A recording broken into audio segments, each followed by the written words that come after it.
Hello, Michael Swain here after an incredible Liberty Bowl in Memphis. Kansas falls to Arkansas 55-53. I've found a quiet spot, hopefully, where we can chat for a few minutes.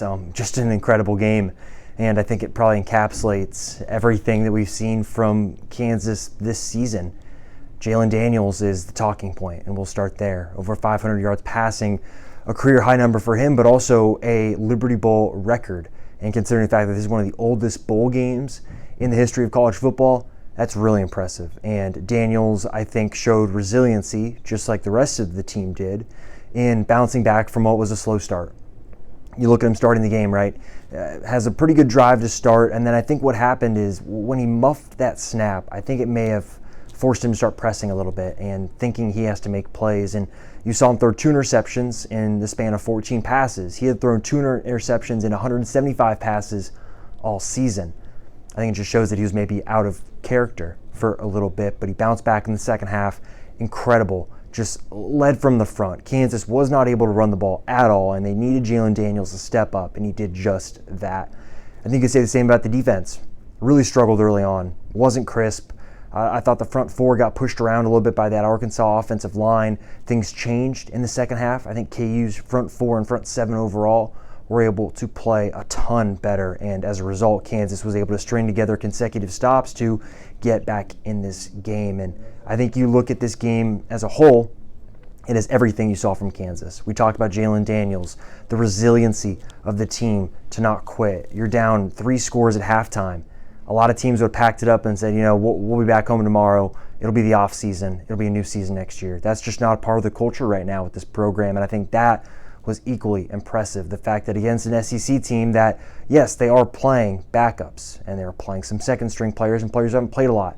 Those guys are still highly regarded players. They were at Arkansas. They were recruited to play at Arkansas. They're highly thought of recruits for the most part. And for KU to have a performance like this, to put it all together and compete for 4 quarters is just so impressive. And Lance Leipold post-game talked about the state of the program, saying that, hey, there are things that, we want to get better and he's not going to be satisfied with. And it was a very similar answer that he gave after the Kansas State game, where he said that I'm not going to be the judge of how much progress we've made. You be the judge of it. And I'll judge right now, Kansas right now is a better team than it was at the start of the season, even if those results aren't showing.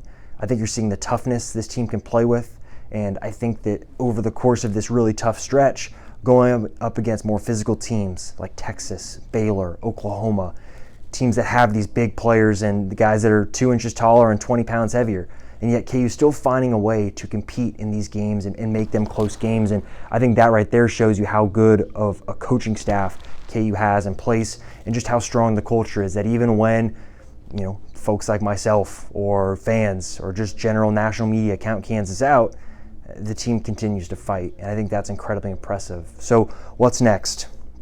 Well, the team will stay in Memphis tonight, Wednesday night. They'll fly back Thursday. And from there, it's the off season. These players are going to go home. Classes don't start till mid-January. They're going to get some time away from the football facility. I'm sure some are going to continue to watch film and think about this game, but now it's recruiting time. And I think it's time for the staff to do evaluations on players and see what they need. I think it's been pretty obvious that Kansas is going to go after linebacker, wide receiver, defensive back, but now they're going to find those targets and go from there. As for next season, you return a lot of players, right? That's the thing, continuity. Kansas made a bowl game this season. Getting these extra month of practices will help those younger players that are going to have to step up next season. Getting these transfers in at mid-year is going to be incredibly important as well. So I look at the next 8 months setting up the 2023 season as incredibly crucial. Lance Leipold has said that Kansas is ahead of schedule. Well, you have to stay ahead of schedule now and make sure you don't fall back to where maybe it's a 6-6 year next year. Obviously, you would take that, but I think this team is going to aim for more. Jalon Daniels will aim for more. The offense and defense will want more, and more continuity will help this team. So even though this game doesn't go Kansas' way, I think it encapsulates everything about this program right now. It's tough. It overcomes adversity, and it has a star quarterback. And those are things you need to win in college football.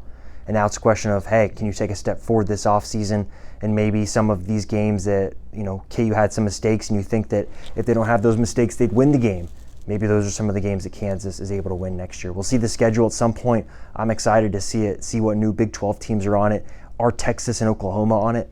I think that's going to determine a lot what that win total is to start next season. But for right now, just an incredible game at the Liberty Bowl, a classic, even if it doesn't go Kansas's way. And now we're into the off-season portion. So crucial months ahead for Kansas.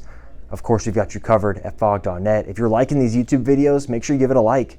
And please subscribe to the channel. We'll keep doing these over the off-season, continue doing with basketball as well. So really thankful for everyone for watching, tuning in this season. It's been a lot of fun. And of course, we'll have you all covered with KU football coverage at phog.net.